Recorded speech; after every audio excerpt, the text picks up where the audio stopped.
এই দুটো লাশই সমুদ্রের মধ্যে কম করে 12 ঘন্টা ডুবেছিল। হ্যাঁ সালুকে, হ্যাঁ কোস্টগার্ডরাই এদের দুজনকে পেয়েছে। ওরাই এই দুটো লাশ উদ্ধার করে আর আমাদের হাতে তুলে দেয়। ভাই, এই দুজনকে পয়েন্ট ব্ল্যাঙ্ক রেঞ্জ থেকে গুলি করা হয়েছে। এর ক্ষতটা দেখো বস, এ দেখো। দুজনের ক্ষতই এই কথা বলছে। হ্যাঁ, আরও একটা ব্যাপার স্যার, বেশ কিছুদিন ধরে এরা ঠিকমতো খাবার দাবারও পায়নি। এদের বডিজ দেখে লাগছে যে খুব অল্প সময়ের মধ্যেই এদের ওজন তাড়াতাড়ি হ্রাস পেয়েছে। বস, ওদের বন্দি করে রাখা হয়েছিল। এ দেখো, এটা দড়ির দাগ। এদেরকে বেঁধে রাখা হয়েছিল দুজনকেই সমুদ্রের মধ্যে। সমুদ্রের গভীরে কোথায় কোথায় লুকিয়ে রেখেছিল এদেরকে? তারপরে মেরে ফেলেও দিয়েছে। কি কি চাইছিল খুনি? হ্যাঁ সচিন, আচ্ছা ঠিক আছে, বলো সচিন, কি জানতে পেরেছো? স্যার, এরা দুজন সমুদ্রের পাশের গ্রামটাতে থাকে স্যার। আর ওরা কাল রাতে কিছু এমন দেখেছে যেটা বলতে চায়। আচ্ছা, তাহলে বলো কি দেখেছো তোমরা? স্যার, কালকে রাতে আমরা মাছ ধরার জন্য সমুদ্রের অনেক গভীরে যাই। আমাদের নৌকার ইঞ্জিনটা খারাপ হয়ে যাওয়াতে আমাদের ফিরতে অনেক সময় লেগে যায়। স্যার, যখন আমরা ফিরে আসছিলাম তখন কিছুটা দূরে আমরা একটা বোটের আওয়াজ শুনতে পাই, আর তাতে বসে কিছু লোক কারোর জন্য অপেক্ষা করছিল। আচ্ছা, কারা সেই লোক? স্যার জানি না, অনেক অন্ধকার হয়ে গেছিল। হ্যাঁ স্যার, তখন সমুদ্রের মাঝখান থেকে জোরে জোরে ইঞ্জিনের শব্দ পাচ্ছিলাম। জলের ঢেউ একেবারে উথাল পাথাল করছিল। আর তারপরে সমুদ্রের মাঝখান থেকে কোনো জিনিস উপরে চলে আসে। সমুদ্রের ভেতর থেকে কোনো জিনিস ওপরে চলে আসে? কি? একটা বড় বাসনের মতন জিনিস হবে।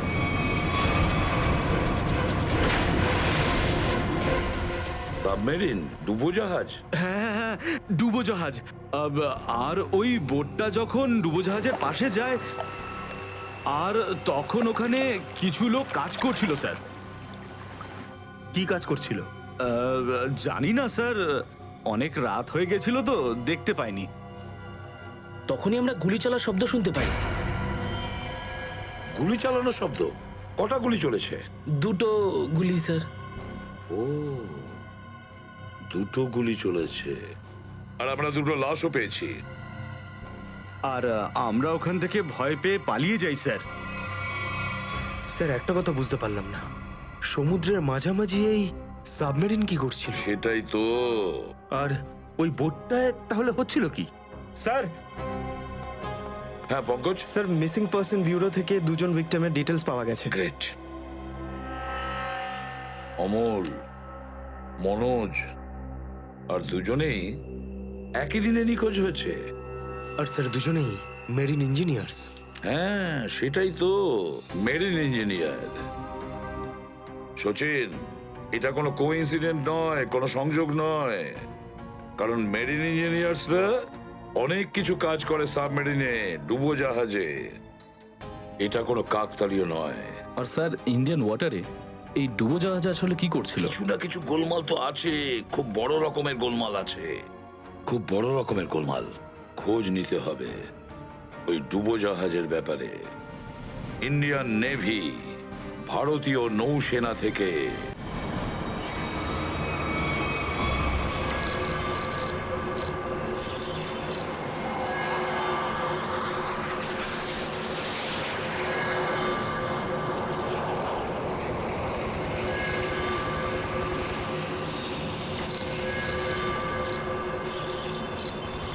স্যার, এখানে 100 কিলোমিটারের রেডিয়াসে কোনো সাবমেরিন নেই। মাছওয়ালারা কি এই লোকেশনটাই বলেছিল? মনে হচ্ছে ওই সাবমেরিন আমাদের থেকে অনেক দূরে চলে গেছে। একটা রক সাবমেরিন ইন্ডিয়ান ওয়াটারে? বিশ্বাসই হচ্ছে না। কিন্তু এটাই সত্যি। কিন্তু ওরা করছিলটা কি? এটাই তো খোঁজ নিতে হবে।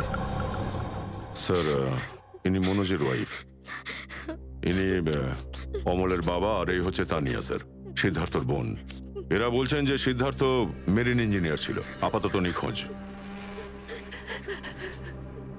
আচ্ছা, তোমার ভাই কবে থেকে নিখোঁজ? স্যার কাল থেকে নিখোঁজ। তখন আমি হসপিটালে অ্যাডমিট ছিলাম। হসপিটালে? কেন, কি হয়েছিল তোমার? স্যার অ্যাকচুয়ালি আমার আবার ক্যান্সার হয়ে গিয়েছিল। ছিল? ক্যান্সার হয়েছিল দ্বিতীয়বারে?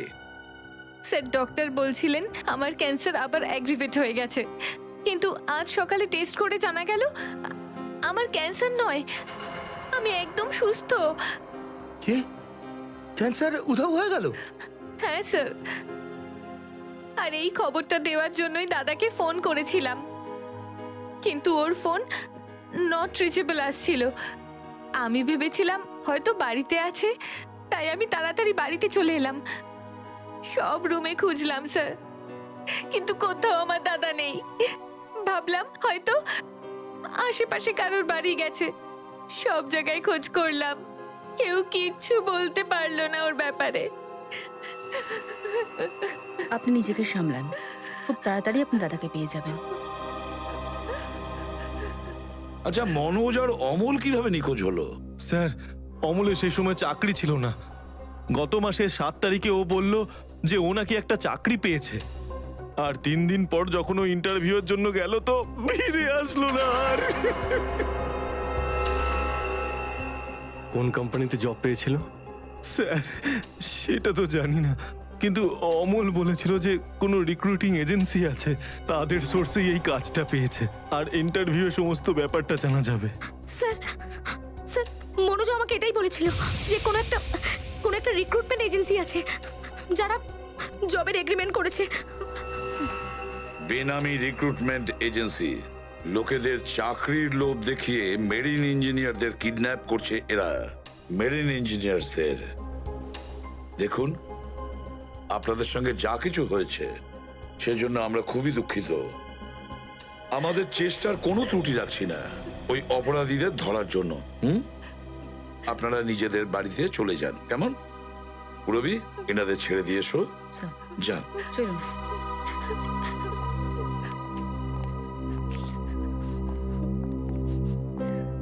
স্যার হ্যাঁ, স্যার প্লিজ স্যার আমার দাদাকে খুঁজে দিন আপনারা। ও ছাড়া আমার আর কেউ নেই স্যার, আমার আর কেউ নেই। দেখো মা, চিন্তা করুন না, তোমার ভাইকে আমরা খুঁজে দেবো, আমরা কথা দিচ্ছি। যাও। স্যার পারবেন তো আপনারা? আসুন। Thank you sir.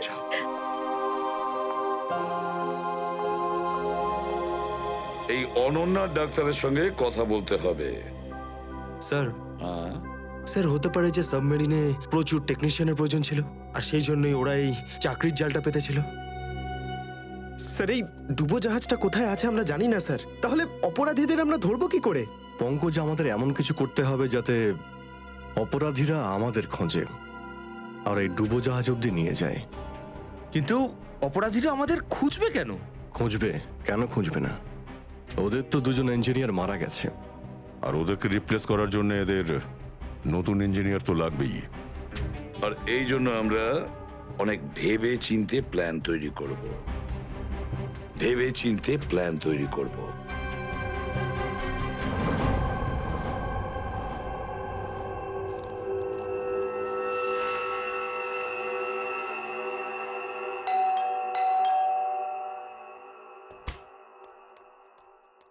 মনে হচ্ছে এসে গেছে।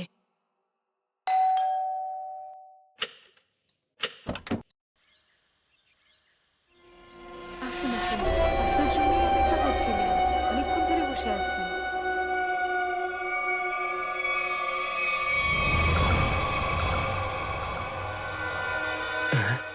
আসুন না, আসুন ভেতরে। অশোক আপনার জন্যই ওয়েট করছিল। Good morning sir, good morning. Welcome welcome, please have a seat sir. বসুন বসুন। আমি আপনাদের জন্য চা নিয়ে আসছি। ঠিক আছে। নো থ্যাঙ্কস, আমি চা খাই না।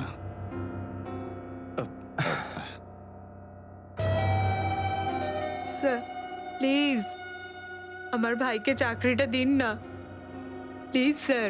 আমাদের অনেক ধার রয়ে গেছে, জানি না আমরা কিভাবে সেটা শোধ করব। দিদি দিদি, এক মিনিট। আরে আমাদের তো আগে কথা বলতে দাও প্লিজ। তুমি এসো, তুমি আমার জন্য চা করে নিয়ে এসো, যাও প্লিজ প্লিজ। জানি না তুই কবে চাকরি পাবি, আমার তো খুব চিন্তা হয়। সরি স্যার, ওই আমার দিদি আসলে একটু আমার চাকরি নিয়ে খুব টেনশনে আছে আর কি। ওনার একটু আসলে টাকা নিয়ে ওনার একটু নিশ্চয়ই বুঝতে পেরেছেন। হয় এরকম, আসলে টাকা জিনিসটাই এরকম। তাহলে স্যার আমার এই চাকরিটা পাকা ধরে নেবো স্যার? দেখা যাক, তার আগে তোমাকে কিছু প্রশ্ন করতে চাই। যা জিজ্ঞেস করার জিজ্ঞেস করতে পারেন, আমি রেডি স্যার। কিন্তু স্যার স্যার প্লিজ স্যার, এই চাকরিটা আমাকে আপনি দিয়ে দিন প্লিজ স্যার। অ্যাকচুয়ালি স্যার আসলে আমাদের টাকার খুব প্রয়োজন স্যার। Sir please sir. খুবই এক্সাইটেড দেখছি আপনি এই চাকরিটা নিয়ে। সে তো একদমই স্যার। আসলে স্যার আমি আগে ওই গভর্নমেন্ট জব করতাম স্যার। স্যার ওই গভর্নমেন্ট জবে প্রমোশন আর টাকা পেতে অনেক কষ্ট করতে হয় স্যার। এই জন্যে স্যার আমি রিজাইন করে দিয়েছি। আপনার পুরো নাম আর ডেট অফ বার্থ? আমার নাম Ashok Kumar. Date of birth 10th April 1976। আর কোয়ালিফিকেশনস? মাস্টার করেছি sir, master in marine engineering from GID college. তার মানে সাবমেরিনের ইঞ্জিনের মেনটেন্যান্স আর নেভিগেশনের ব্যাপারে তো নিশ্চয়ই নলেজ আছে। Yes yes yes sir, you are right sir. তো মিস্টার অশোক, একটা কথা বলুন, আপনার এক্সপিরিয়েন্স অনুযায়ী একটা সাবমেরিনকে জলের নিচে কতটা গভীর অবধি নিয়ে যেতে পারেন? কত গভীর অবধি? স্যার সেটা তো ওটা স্যার ডিপেন্ড করে স্যার, মডেলের ওপর ডিপেন্ড করে স্যার। ওর ভেতরে গিয়ে আমি সাবমেরিন ঠিক করেছি স্যার।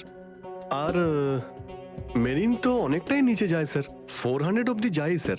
ও হ্যাঁ, আমি আপনার স্কুলের প্রিন্সিপাল মিস্টার সুরেশের সঙ্গে কথা বলেছিলাম, আপনার খুব প্রশংসা করছিলেন। ওনার টাচে আছেন তো আপনি? প্রিন্সিপাল প্রিন্সিপাল স্যার খুব ভালো লোক স্যার। স্যার আমার প্রিন্সিপাল আমার মেন্টরও ছিল স্যার। ওনার নাম স্যার সুরেশ নয়, মহেশ ছিল স্যার। আর স্যার উনি তো 2012-এ রিটায়ার করে গেছেন। আর ওনার পরে হয়তো সুরেশবাবু এসেছেন প্রিন্সিপাল হয়ে, ওটা স্যার আমি ঠিক জানি না স্যার, সেটা আপনি নিশ্চয়ই জানবেন। ওকে মিস্টার অশোক,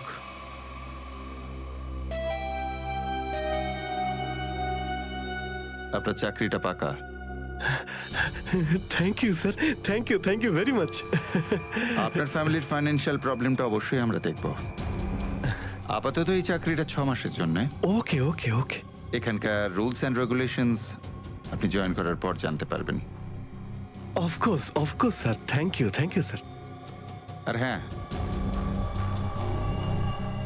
দুপুরে ঠিক 2টোর সময় এই ঠিকানায় আমার সঙ্গে দেখা করবেন। Sure sir, thank you.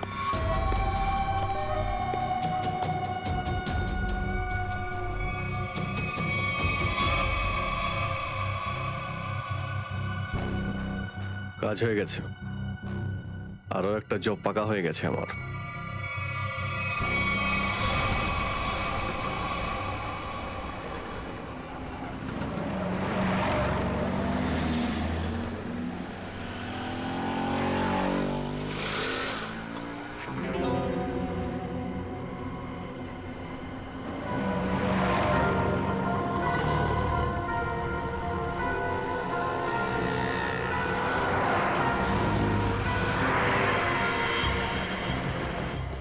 আচ্ছা, খেলা খেলছে আমার সঙ্গে।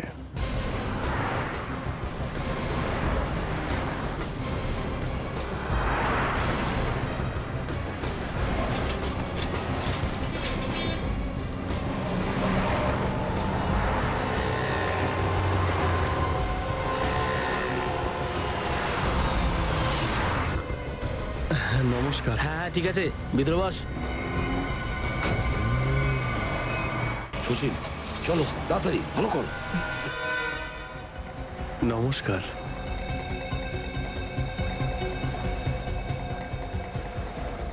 কি ব্যাপার আপনারা কিছু বলছেন না যে?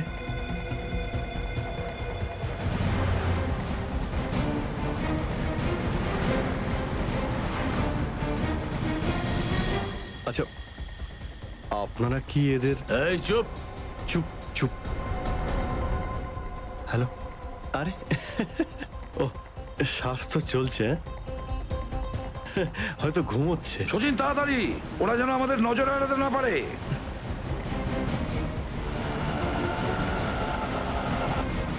আরে স্যার, আপনি চোখ খুলে কেন ঘুমোচ্ছেন? খুব স্ট্রেস পড়ে চোখের উপরে। আমি এক্ষুনি বন্ধ করে দিচ্ছি। এখন তোরও ঘুমানোর সময় চলে এসেছে। আরে কিন্তু আমি রাতে ঘুমোই, দিনের বেলা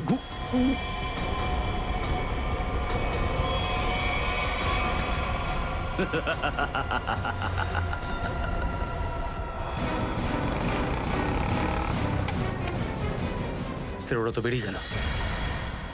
সচিন, কিছু একটা করো, ওই গাড়িটাকে আমাদের ফলো করতেই হবে।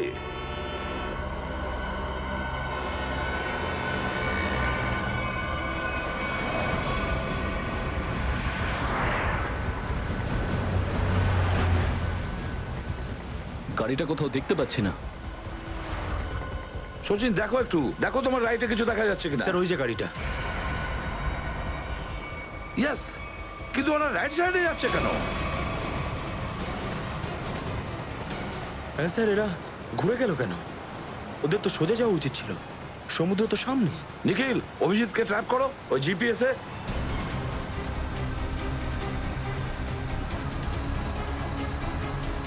অভিজিৎ স্যারের জিপিএস ডিভাইস সিগন্যাল দিচ্ছে না, কাজই করছে না। ওভারটেক করো এই গাড়িটাকে, ওভারটেক করো। এই দাঁড়া দাঁড়া দাঁড়া দাঁড়া!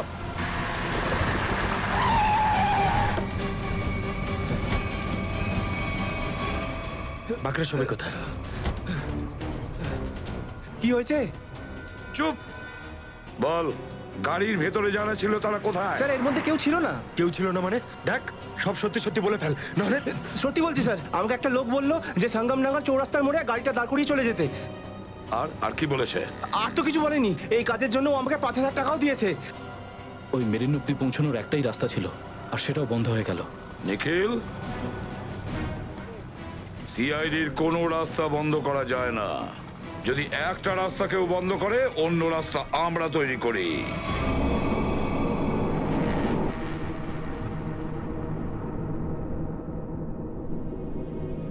দুজন ইঞ্জিনিয়ার ছিল, আর দুজনকেই একসঙ্গে গুলি করে মারে। কে বলতে পারে? যে কোনো দিন আমাদের নাম্বারে চলে আসতে পারে। হ্যাঁ, আমাদেরও একদিন আসবে, সমুদ্রের মাঝে আমরা ডুবে যাব, কিন্তু আমাদের ব্যাপারে কেউ কিচ্ছু জানতে পারবে না।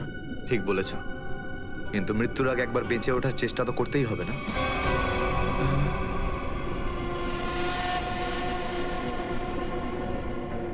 চারদিকে সমুদ্র, সিদ্ধার্থ, আমরা চাইলেও কিছু করতে পারবো না। কোথায় যাবে তুমি? কন্ট্রোল রুমের ভেতরে। কি? হ্যাঁ হ্যাঁ, আমার কাছে একটা প্ল্যান আছে।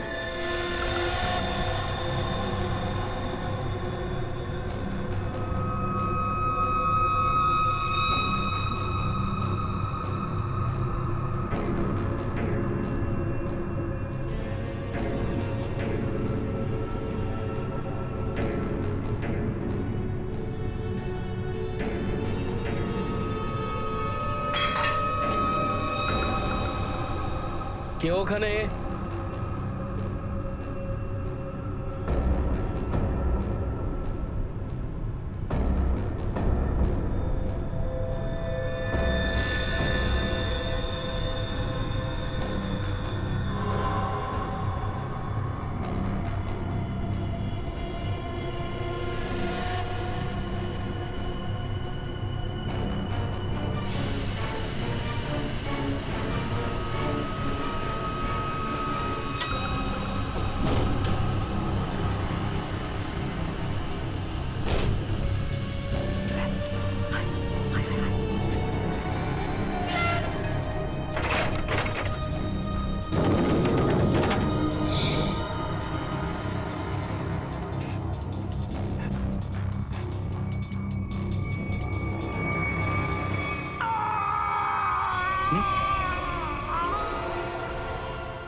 এখানে কি করছিস?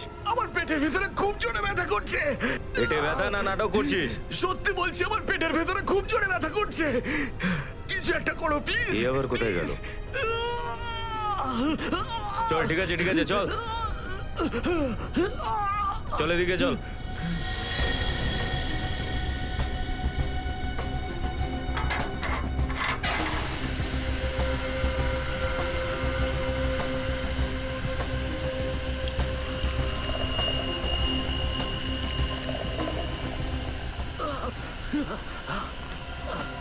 এখানে ওষুধপত্র আছে, খেয়ে নে। কিন্তু এখানে পেট ব্যথার ওষুধ কোনটা? আরে আমি ডাক্তার নাকি? যা খাবার খা, তারপর ঘরে চলে যা। কিন্তু আমি কি করে জানবো যে এখানে পেট ব্যথার ওষুধ কোনটা? আরে শুনুন, শুনুন না।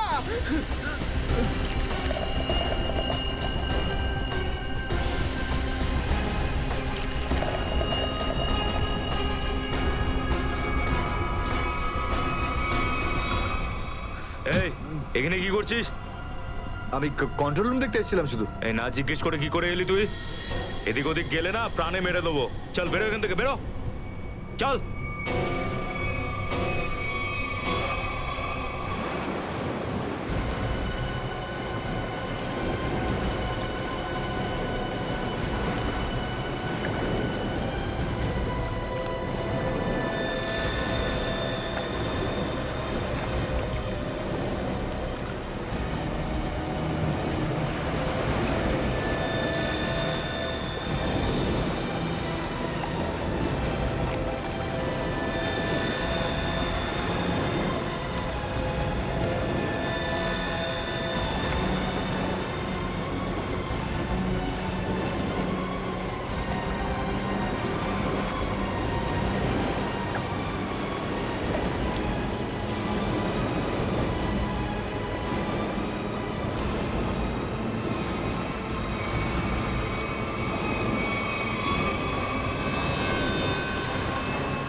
এসব কে করলো শুনি? জানি না স্যার, কিন্তু আমাদের সাবমেরিনটা একটু ক্ষতিগ্রস্ত হয়েছে।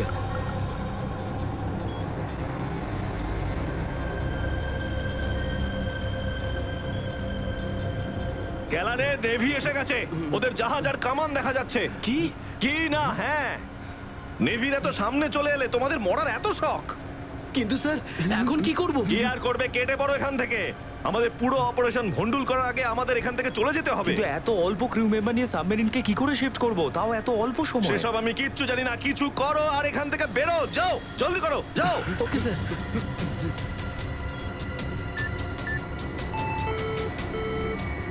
ডেকের ওপর আমাদের আরো লোক দরকার।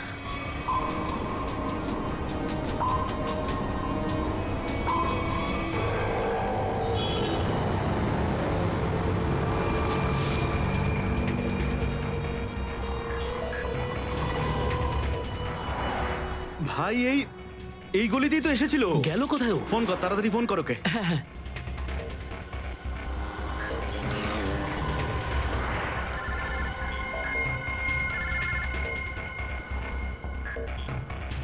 কেটে দিচ্ছে। হ্যাঁ, ফোন কেটে দিচ্ছে। আরেকবার চেষ্টা কর, আরেকবার ফোন কর। একে তো কি হয়েছে টনি? বন্ধ বলছে। ওই দেখ টনি। ওই যে, ধর ওকে। দাঁড়া দাঁড়া দাঁড়া দাঁড়া। হ্যাঁ হ্যাঁ, চল গাড়িতে চল চল চল।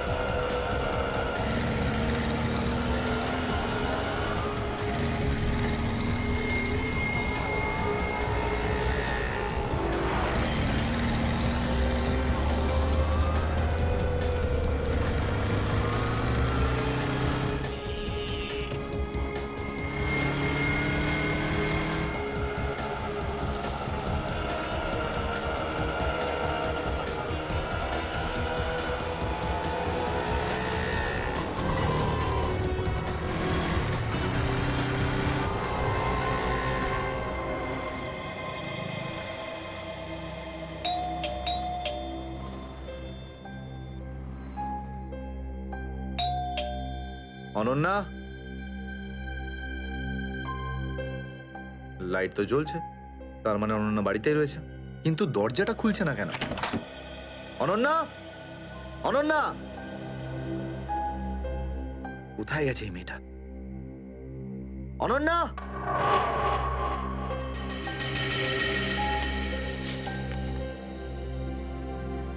আমি আজকে কিছু জানতে পেরেছি। আমি তোকে আর বিরক্ত করতে চাই না। তুই অনেক কিছু করেছিস আমার জন্য, এতদিন আমার দায়িত্ব নিয়েছিস। এবার আমি চলে যাচ্ছি, তুই নিজের খেয়াল রাখিস। অনন্যা, ও মাই গড, এটা কি করলো এই মেয়েটা? কোথায় খুঁজবো আমি ওকে এবার? কোথায়? অনন্যা, অনন্যা, অনন্যা, আমার বোন অনন্যা। হ্যালো, আগে হ্যাঁ, আপনার 9টার সময়ের অ্যাপয়েন্টমেন্ট কনফার্ম আছে। আপনি প্লিজ পেশেন্টকে নিয়ে চলে আসুন। হ্যাঁ ম্যাডাম, ম্যাডাম, আমার বোনের অবস্থা খুব খারাপ, ওকে এক্ষুনি ডক্টর দেখাতে হবে। এই ফর্মটা ফিল আপ করুন। আমি ফিল আপ করছি ফর্ম, আপনি ওকে ভর্তি তো করুন আগে। স্যার, অ্যাডমিশনের জন্য ফর্ম ফিল আপ করাটা দরকার। আমি বলছি তো আমি ফিল আপ করে দেবো তোমার ফর্ম, আগে ডাক্তারকে তো দেখাই। স্যার, আপনি এইভাবে কথা বললেই ডক্টর এখানে এসে যাবেন না। আপনার আগেও অনেক পেশেন্টস রয়েছেন, তাদেরকে দেখা হবে, তারপর আপনার বোনকে দেখবেন। আরে কারোর জীবনের প্রশ্ন আর আপনি এখানে ফর্ম নিয়ে পড়ে আছেন। আই এম সরি স্যার, একজন মানুষের জন্য হসপিটালের রুলস পাল্টানো হবে না। আপনি যতক্ষণ ধরে কথা বলছেন ততক্ষণ তো ফর্ম ফিল আপ হয়েই যেত। ঠিক আছে, দিন দিন পেন। ফর্ম ফিল আপ করার পাশাপাশি 1 লাখ টাকা ক্যাশ কাউন্টারে জমা দিয়ে দিন। 1 লাখ? এত টাকা তো নেই আমার কাছে এখন। আজকাল তো শ্বাস নেওয়ার জন্য টাকার দরকার। যদি আপনি টাকা না জমা দেন তাহলে আপনার পেশেন্টকে অ্যাডমিট করা হবে না। ম্যাডাম, ও মরে যাবে, ওর তাড়াতাড়ি ট্রিটমেন্টের প্রয়োজন। আপনার মনে মায়া দেওয়া বলে কিচ্ছু নেই? আপনি ছাড়াও এখানে এত লোকজন আছেন, কার কার উপর দয়া করবো বলুন তো? সবার ওপর। যদি সবার উপর দয়া দেখাই না, তাহলে এখান থেকে আমার ছুটি হয়ে যাবে। তখন আমায় কে দয়া দেখাবে বলুন তো? কি হয়েছে? কি হয়েছে ম্যাডাম? স্যার, আমি কখন থেকে ওনাকে বোঝাচ্ছি যে ডিপোজিট মানি ছাড়া আমরা ওনার পেশেন্টকে অ্যাডমিট করতে পারবো না, কিন্তু উনি তো একই কথা বলে যাচ্ছেন। টাকা নেই আমার কাছে, টাকা কোথায় পাবো? কত টাকা দিতে হবে ম্যাডাম? 1 লাখ টাকা। এই নিন, আর যান তাড়াতাড়ি ওনার বোনকে অ্যাডমিট করুন। Go fast. স্যার ফর্মটা ফিল আপ করুন। ম্যাডাম, আগে পেশেন্টকে অ্যাডমিট করুন, তারপরে ফর্ম ভরে নেবেন। Okay sir. Thank you sir. আপনারা কে আর আমার জন্য এত কেন করছেন? এত কিছু ভেবো না ভাই, আরে মানুষই তো মানুষকে সাহায্য করে, আর এইসব লেনদেন তো পরে দেখা যাবে। চিন্তা করার কোনো দরকার নেই, আমরা এই আশেপাশেই আছি। এই পেশেন্টকে নিয়ে যাবো? হ্যাঁ, তাড়াতাড়ি নিয়ে যাও।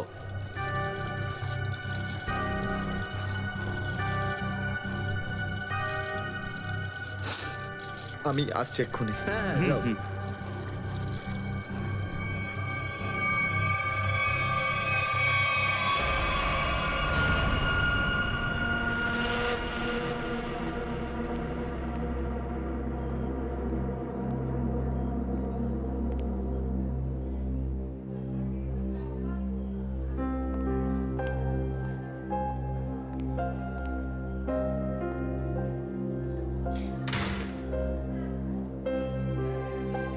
ডাক্তারবাবু, অনন্যা কেমন আছে? সমস্ত রিপোর্ট ঠিক রয়েছে তো? আপনি চুপ করে আছেন কেন? মিস্টার সিদ্ধার্থ, আপনার বোনের ক্যান্সার আবার ছড়িয়েছে। কি? এটা কি করে সম্ভব ডাক্তারবাবু?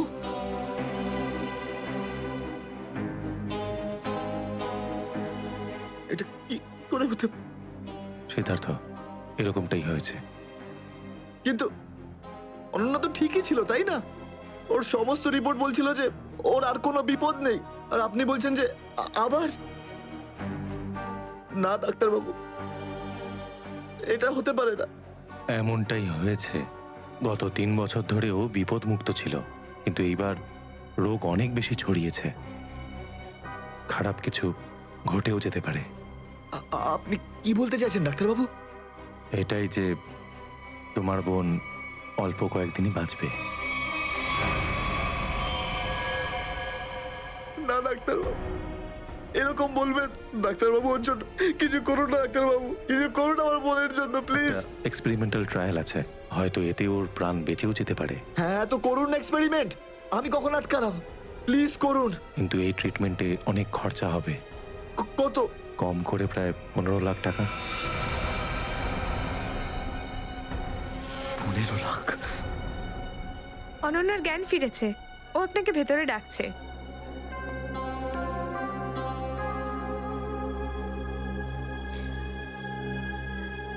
আপনি অনন্যার চিকিৎসার ব্যবস্থা করুন। আমি টাকা পয়সার ব্যবস্থা করবই, by hook or by crook, কিন্তু আপনি প্লিজ ওর চিকিৎসা করুন। তাড়াতাড়ি করো, কারণ আমাদের হাতে সময় বেশি নেই। হ্যাঁ।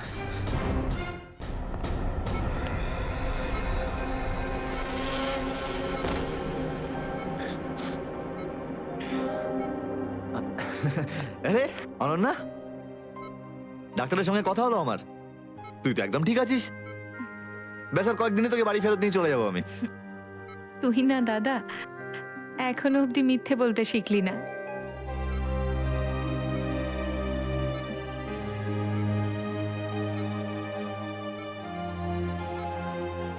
আমরা আগেরবার ক্যান্সারকে হারিয়েছিলাম, আর এবারেও ক্যান্সার হারবে আমাদের থেকে। তুই তুই বাঁচবি অনন্যা। দাদা, যদি আমার ভাগ্যে বাঁচা থাকতো না, তাহলে 2 বার ক্যান্সার হতো না আমার। দাদা, আমার কথাটা শোন। তুই নিজের সমস্ত সুখ আমার জন্য এভাবে ত্যাগ করিস না দাদা। তুই আমায় ভুলে যা দাদা। এবারে নিজে ভালোভাবে বাঁচ। আমার সব খুশি তো তুই অনন্যা। তুই, তোকে যে কোনো ভাবে আমি বাঁচিয়ে ফিরবই। তুই মনের জোর হারবি না কিন্তু। তুই এত ভালো কেন রে দাদা? কেন এত ভালো? যদি আরো কিছু বছর তোর সাথে বাঁচতে পারতাম আমি।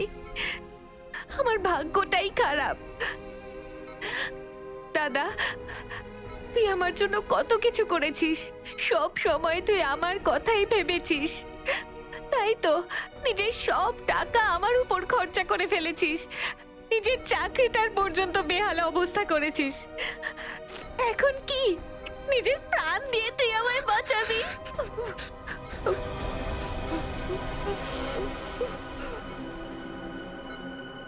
স্যার, আপনি প্লিজ বাইরে যান, ওনাকে রেস্ট নিতে দিন। তুই যা দাদা।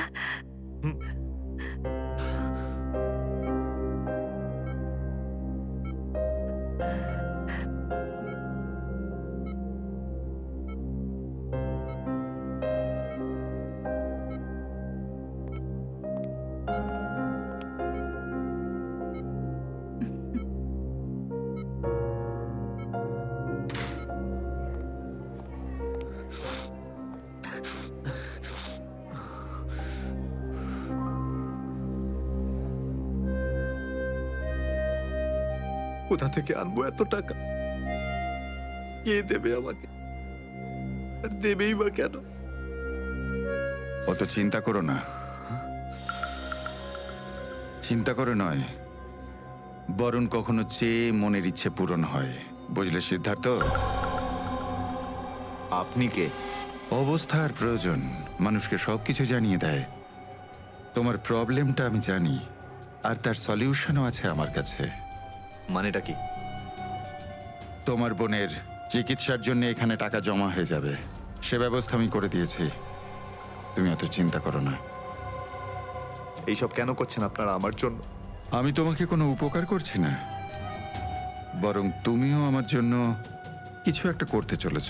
ওহো, সেই জন্যই আপনারা আমাকে বারবার ফোন করছেন। হ্যাঁ, ঠিক চিনতে পেরেছ। কিছুক্ষণ আগে আমার লোকেরাই তোমাকে 1 লক্ষ টাকা দিয়ে সাহায্য করেছে। আচ্ছা, কি করতে হবে আমাকে? সময় হলে আমিই তোমাকে জানিয়ে দেব। আগে তুমি তোমার বোনের ভালো করে চিকিৎসা করাও, তাড়াতাড়ি ওর ট্রিটমেন্ট শুরু করো। আর হ্যাঁ, তারপরে এই ঠিকানায় আমার সঙ্গে দেখা করো।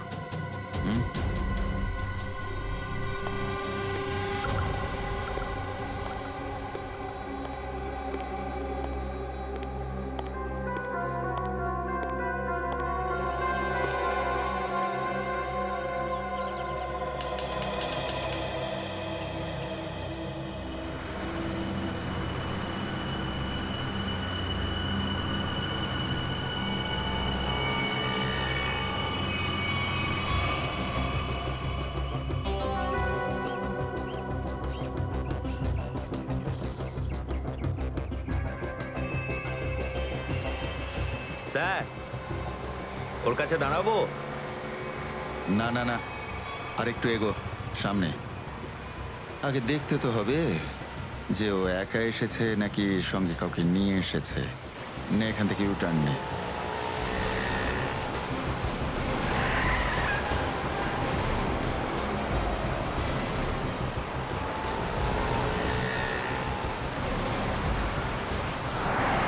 মনে হচ্ছে সঙ্গে আর কেউ নেই।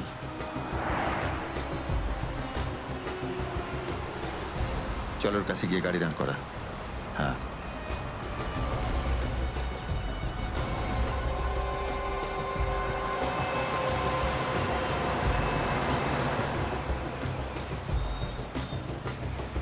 এসো, ভেতরে চলে এসো, তাড়াতাড়ি তাড়াতাড়ি।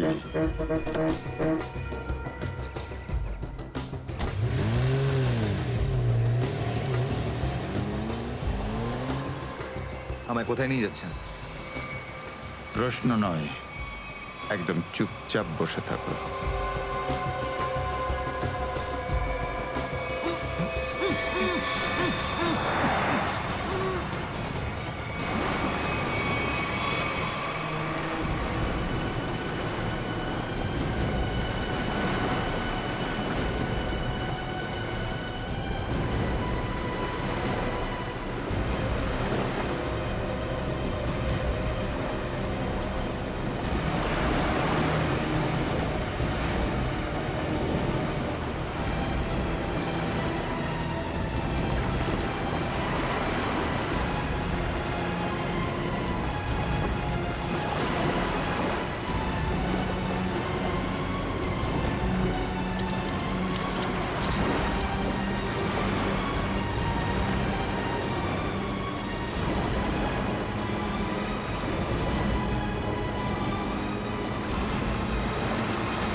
চলো ফটাফট তাড়াতাড়ি চলো, হাত লাগাও, তাড়াতাড়ি কাজ করো। দে জলদি জলদি, এইটুকু কম কাজ করতে কি সারা রাত লাগাবি নাকি? চল আফসার তাড়াতাড়ি, আরে তাড়াতাড়ি কর, চলো ফটাফট কর। তাড়াতাড়ি। আরে চল চল চল, বের করো। তাড়াতাড়ি কর, আরে তাড়াতাড়ি। আরে পাগল, কি করলি তুই? সরি স্যার, হাত থেকে ফসকে গেছে স্যার, ওই তাড়াতাড়ি করছিলাম তাই। তোর এই গাধামোর জন্য আমার কোটি টাকার মাল জলে চলে গেল। আরে এই কেলা রে, স্যার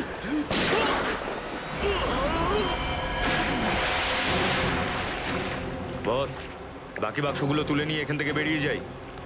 হ্যাঁ এই চলো, বের কর বের কর, দে ফটাফট।